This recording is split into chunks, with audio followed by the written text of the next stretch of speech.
यीशु मसीह नासरी के जलाली व बरकत अजीम नाम में आप सबको मेरी तरफ से इस्लाम। मैं खुदा की खादमा एवेंजलिस्ट रिमशा साबिर। आज खुदावन के कलाम मुक़द्दस में से हम सीखेंगे बुज़ुर्ग मत्ती रसूल की अंजील में से, और हम इसको स्टार्टिंग से लेंगे। इसके पहले बाब की पहली आयत से हम सीखेंगे कि बुज़ुर्ग मत्ती रसूल को जब खुदावन यीशु मसीह ने अपने पीछे बुलाया, जब यीशु मसीह ने उस पर निगाह की तो यीशु मसीह ने कहा कि तू मेरे पीछे हो ले। और मत्ती रसूल के बारे में आपको बताना चाहती हूँ कि मत्ती रसूल का दूसरा नाम जो है वो लावी है। जब आप मरकज़ की अंजील उसका दूसरा बाब और उसकी 14वीं आयत पढ़ते हैं तो खुदा का कलाम कहता है कि मत्ती का जो नाम था वो पहले लावी था, लेकिन जब मसीह यीशु के पास ये बुलाया गया, मसीह यीशु ने इसको अपने पीछे बुलाया तो मसीह यीशु ने इसको मत्ती का नाम दिया। और मत्ती के नाम का मतलब है खुदा की बख्शिश, खुदा की बरकत। सो हम खुदा की शुक्रगुजारी करते हैं कि खुदा ने हमें ये मौका दिया कि हम खुदावन के इस अजीम रसूल के बारे में जान सके। मसीह यीशु ने इसको रसालत का ओहदा दिया। और खुदा का कलाम कहता है कि जब इसकी बुलाहट हुई, मत्ती की अंजील उसका नामा बाब और उसकी नामी आयत में जब ये महसूल लेने वाला था, टैक्स लेने वाला था, तो खुदा का कलाम कहता है कि जब यीशु ने इस पर निगाह की तो यीशु मसीह ने इससे कहा कि तू मेरे पीछे हो ले। और ये अपना सब कुछ छोड़कर, अपना सारा ओहदा छोड़कर, जो महसूल लेता था, टैक्स लेता था, टैक्स कलेक्टर था, इसने सब कुछ छोड़कर मसीह यीशु के पीछे हो लिया और यीशु मसीह की बुलाहट को अपनी ज़िंदगी के अंदर पूरा किया। और हम देखते हैं कि जो इसके नाम का मतलब है खुदा की बख्शिश। मत्ती की अंजील आपको बताना चाहती हूँ कि ये किस ज़माना के अंदर लिखी गई।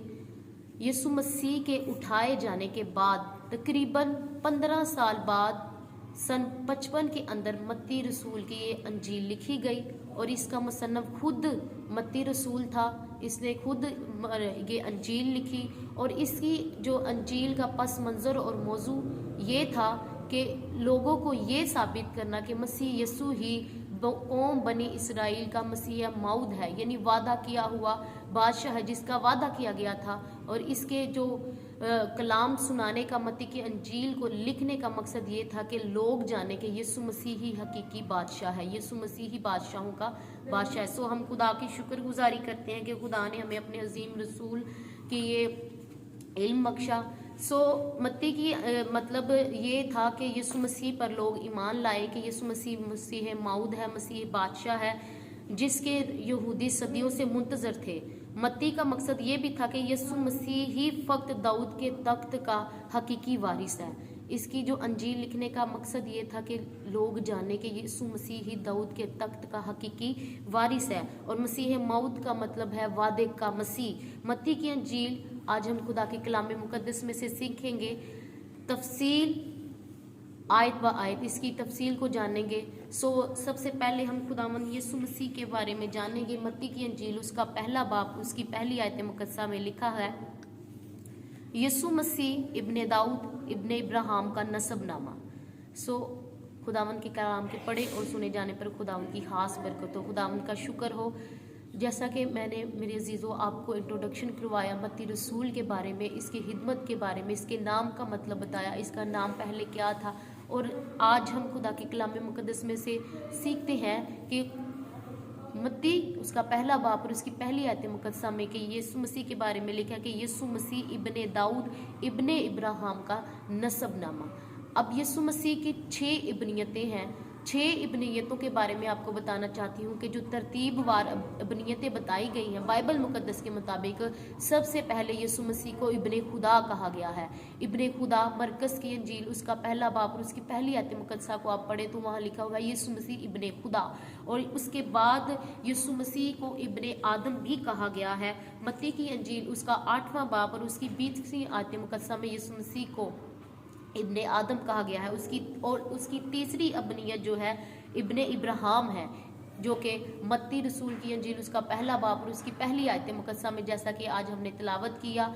और इब्ने इब्राहिम के बाद जो चौथी इब्नियत आती है वो इब्ने दाऊद की है। यीशु मसीह को इब्ने दाऊद भी कहा गया है। मत्ती की अंजील उसका पहला बाब और उसकी पहली आयत मुक़द्दसा में ही इसका जिक्र मिलता है। और 5वीं इब्नियत जो है वो इब्ने मरियम है। यीशु मसीह को इब्ने मरियम भी कहा गया है। लूका की अंजील उसका दूसरा बाब और उसकी पहली 7 आयत मुक़द्दसा को अगर आप पढ़े तो वहाँ लिखा हुआ कि उसका पहलोठा बेटा पैदा हुआ। और मरकस की अंजील उसका 6 बाब और उसकी 3 आयत में भी यीशु मसीह को मरियम का बेटा कहा गया है। और छठी और आखिरी अबनियत जो है वो ये है इब्ने यूसुफ। यीशु मसीह को इब्ने यूसुफ भी कहा गया है, यीशु मसीह को यूसुफ का बेटा भी कहा गया है। वो इसलिए क्योंकि खुदा का कलाम मुकद्दस में लिखा हुआ है, लूका की अंजील उसका 3 बाब और उसकी 23वीं आयत मुकद्दसा में लिखा हुआ है कि जैसा कि समझा जाता था वो यूसुफ का बेटा था। सो यीशु मसीह की इब्नियतों को पेश करने का या आपको बताने का मकसद ये है कि हम तरतीबवार यीशु मसीह की अबनियत को जान सके, यीशु मसीह के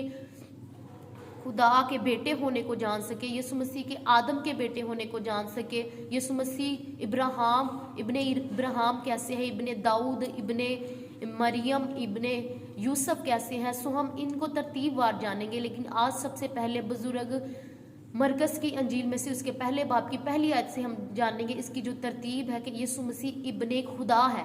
अब इब्ने खुदा जो है वो खुदा का बेटा कहलाता है। यीशु मसीह को इब्ने खुदा इंट्रोड्यूस करवाने का मकसद ये है कि यीशु मसीह हकीकी खुदा का इकलौता बेटा है। और खुदा इब्ने खुदा यानी खुदा का बेटा, ये वही बात है आपको बताना चाहती हूँ जिसकी बहुत ज़्यादा तकलीफ होती है। और इसकी सबसे पहली अगर तकलीफ देखें तो वो अबलीस को है।